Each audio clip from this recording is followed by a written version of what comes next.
Welcome, everyone, to this mini lecture on the achievement gap, sometimes called the education gap. We'll begin by answering the question of what the gap is. Then we'll pull in some information from previous weeks to help us better understand and make sense of the topic.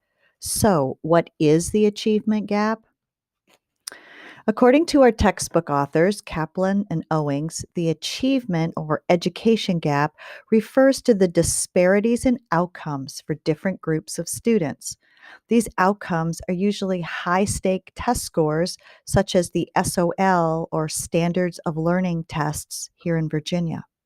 The authors and many other education scholars argue that our American education system is not the great equalizer, but in fact a system that reinforces rather than overcomes our social, racial, and economic divides. In other words, the great equalizer of American education works to produce gaps and reinforce our differences. In this mini lecture, which is a little longer this week, so hang with me, please, along with some other videos, we will look at three factors that influence the achievement gap: race, gender, and socioeconomic status, or SES. But first, I want to look back at some ideas from previous lessons so that we have a framework for examining the gap. Not that long ago, we looked at different philosophies of education. A philosophy of education is a perspective about the institution, its purpose, its function, the roles of teachers and students, curriculum, and many more factors. We looked at traditional philosophy, which, broadly put, is content focused and emphasizes a curriculum of Western canon as shared common knowledge. Teachers are viewed as experts who transmit knowledge to students. Learning this shared knowledge helps society run efficiently. Then there was progressive philosophy, which is more student focused and forward thinking. Schools and homes are cooperative environments that help students become engaged citizens in a democratic society. We looked briefly at existential philosophy, or that which is concerned with experiences of schooling and identity formation. And finally, we looked at critical philosophy, which begins with the idea that education is values based and an indoctrination of the dominant culture. Students and teachers are viewed as potential change agents for social justice. We also explored the history and formation of American public education, beginning with the colonial period and moving into the 21st century. We looked at the evolution of the teaching profession. We noted increasing diversity in student populations and changing influences of government, religion, and the economy. Let's keep these ideas in mind as we examine the achievement gap, how it works, and who it affects. The gap is a socially constructed phenomenon with very real consequences for students, teachers, and educators. Race, gender, and SES are factors that influence gap data. Depending on your philosophy, you may argue for different approaches to face this problem. For your work this week, you'll view two short videos that have different perspectives on the achievement gap. You'll analyze the underlying philosophies and purposes of education these videos express. So let's return to the achievement gap and look at the social categories of race, gender, and SES. We can all agree that there are many cultural and social factors that influence student achievement, but here in this lecture, we're focusing on race, which is determined by skin color or ethnicity, SES, which is determined by the parent's income, education, and occupation, and gender, which is limited to a binary choice of masculine or feminine. Let me ask you this. What do we know as educated people about social categories? If you've taken any social science classes or are a sociology or anthropology major, you might say that these categories are socially constructed. They are human made. They are not something that is natural or a given truth. Categories are our way of organizing and making sense of the world, and we change and modify them often. We say they are real because they have real and important implications for us. I contend that these categories are both helpful and harmful. We couldn't function very well in a world that is unorganized and chaotic, but categories work to create stereotypes and produce consequences for different groups. These three categories in particular are recreated and reinforced in our culture through schooling. Let's slow down for just a moment and look at some of the pros and cons of using categories and how categories might work in education. Under pros, as I mentioned, we humans need a way to organize and think about the world. Categories help us make sense of phenomena. They help us understand problems and provide a way for us to address injustices. For example, when we use categories in education, we can see different outcomes by race, SES, and gender, and we can see the inequities there. Categorizing people helps us develop strategies for addressing problems. But there are cons as well. Categories create stereotypes about groups that can have negative implications. Sometimes categories overlap or don't fit at all. We constantly have to update and make new ones. Also, we humans tend to forget that we created these categories. I say they become reified, or we begin to believe that they are real or natural, and we forget that we created them in the first place. Let's look at gender. Gender is a set of behaviors and beliefs and is not the same thing as a physical manifestation of sex. Gender categories and everything they imply are made up and vary by culture, but we place importance on this construct. We tend to punish or other those who do not conform to one gender or the other. But let's get back to education. What do race, SES, and gender have to do with education outcomes? I want you to start getting the idea that categories are both necessary and harmful here. They are created, modified, and often treated as if they are natural, but they're not. Does categorizing groups of students make American education an equalizer, or does this practice do more harm than good? This is the tension. Let's look at this data from the National Center for Education Statistics 2017 on children living in poverty by race SES. This is children living in the United States. Let's take a moment to read the graph.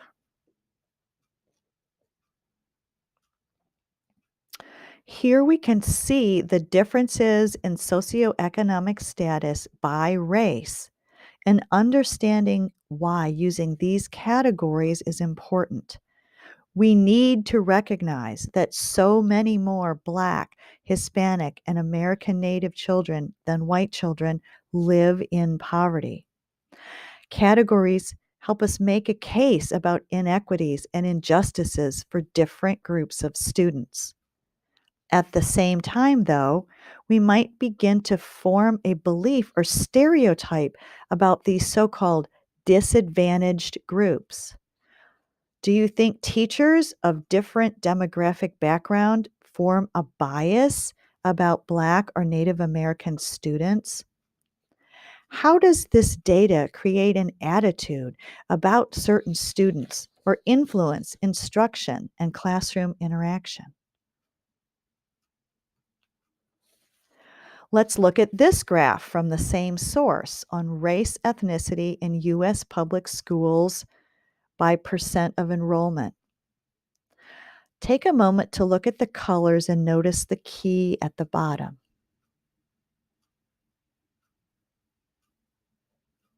Notice what the different axes represent, the years and the percent of enrollment by group. Reading from the bottom up, The dark green color represents white students. The next gradation is Black students, and moving up so forth through other categories. We remember from our study of history that American schools have traditionally served wealthy, white, masculine children. Slowly, and with varying degrees of success by region, schools began serving different demographic groups.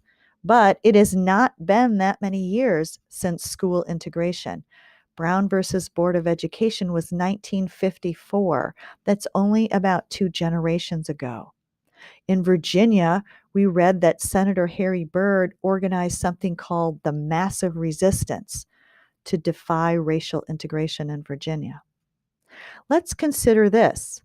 If the education system was originally created to serve one group of students, white, masculine, and wealthy enough to attend school, then historically it was skewed in favor of this demographic group. What do I mean by skewed? Teachers, curricula, instruction, discipline policies, test design, norming, standards, classroom expectations, all were tailored to one particular demographic: white, masculine, and middle class. This means that other groups, non white, lower class, and so forth, had to fit into the system not originally designed to meet their needs. I realize I'm making a broad generalization here, but for the purpose of this mini lecture, I ask you to work with me a little bit. So let's be very clear. The gap is real. It has real consequences and real effects. Disparities in education outcomes of different categories are experienced by students and parents and teachers and administrators. Let's take a look at some data in Virginia. This information came from the Virginia Department of Education website listed at the bottom of the slide. In the first table, I ran data on masculine students in Richmond by race and SES, looking at the passing rate for the algebra test. So look over here in this column here. You can see the gap in outcomes by race very clearly. This is the passing rate for white boys in Virginia city schools and Black boys in Virginia city schools. The difference is about 28 points. Let's add some data from one of Virginia's wealthiest counties, Loudoun County. Here again, we can see a gap by race in Loudoun County. White masculine students in Loudoun County outperform Black masculine students by almost 19 or 20 percentage points. You'll notice there is less of a gap between white Richmond boys and Loudoun boys.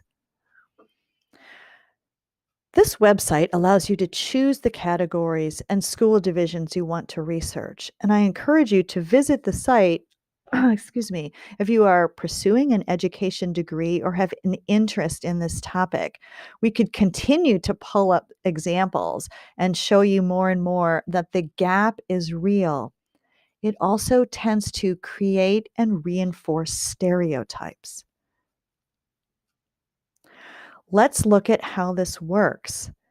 Education systems use the data to group and norm different categories of students, such as Black boys, white girls, disadvantaged students, English learners, and so forth, against a standard and then treats them as deficient.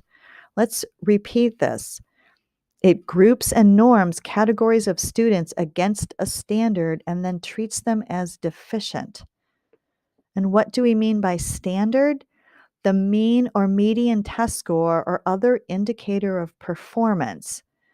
And who were these performance measures originally created to accommodate, right? One demographic group. Alas, the gap is real. It is a problem. We do need to look at it. Categories are socially constructed. but the resulting lived experiences and stereotypes about certain groups make them othered and treated in certain ways. Let's look at another example from the same 2017 report I've been referencing. Let's take a moment to read this.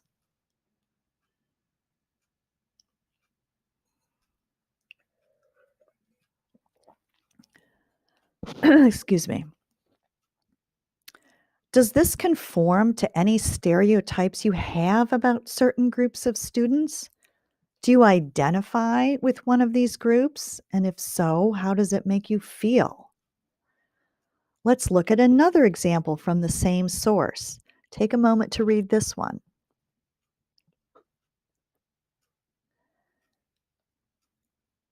Does this conform to any stereotypes you have?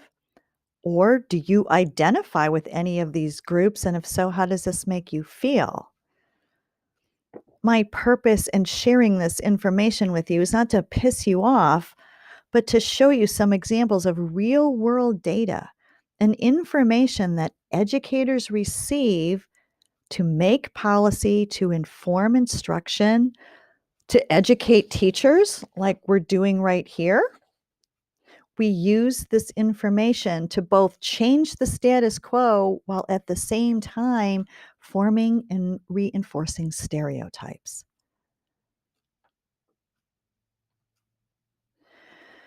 So, how do educators use this data to inform policy and practice? Here are some examples. Tracking and ability grouping are similar. You may already know what this is because you were probably on a high track or grouped with a high performing ability group when you were in high school. Data are used to place students into these different groups or tracks, which are difficult to jump or get out of. The high track or the high performing group is usually synonymous with advanced placement classes, more rigorous courses, more difficult courses, also tends to have fewer discipline problems. Whereas the low track, the low performing groups, tend to receive remedial instruction or basic classes, less college prep. Data are also used to inform discipline policies, which disproportionately favor some groups over others. Taken together, these practices often lead to a negative school climate, and this makes it undesirable for experienced or high quality teachers. This results in lower performing schools or schools with lower test scores, a negative climate, and a lower quality or inexperienced teaching staff. Again, I'm connecting some big ideas, but I'm trying to show that there's a trend, that data, which are influenced by race, SES, and to a lesser extent, gender, begin to segregate students more and more. The great equalizer of education is actually creating and reinforcing race, class, and gender disparities. Sigh. So, what can educators do? How do we approach the complex problem of the achievement gap? Let's take a look at some of the suggestions from our textbook authors. Let's also bring back our educational philosophy as a way to understand the reasoning that underlies these approaches. If you take a more traditional perspective on the problem of the education gap, you might say that we need to look at the causes of the gap groups and begin to manage the teaching and learning more closely to close the gap. A traditionalist believes that the shared common knowledge of Western canon is the standard that all children need to master. By bringing all students up to this level, everyone benefits. So, this traditionalist perspective is more about changing the student to fit the school, the curriculum, and the testing system. So, I'll put a T for traditional philosophy here. A more progressive philosophy of education might see things a bit differently. The gap might be viewed as a disconnect between student and school. A progressive approach would be more student centered and perhaps look at changing the system to be more accommodating to the student. Approaches like culturally relevant curriculum might be a strategy. So I'll put a P by this idea, P for progressive. Still, another approach might be to question the testing process itself as unjust and biased toward the dominant group. It disadvantages all other groups. This approach would advocate for change to a more just and equitable system of assessment. I'm hoping that you're anticipating I'll put a C for critical philosophy or critical approach here. And finally, an approach to raise awareness about how the gap is produced in the first place, that categories are both necessary and harmful, and that by raising awareness of how to use data responsibly might serve students better. I'm giving this sort of a combo progressive critical PC here.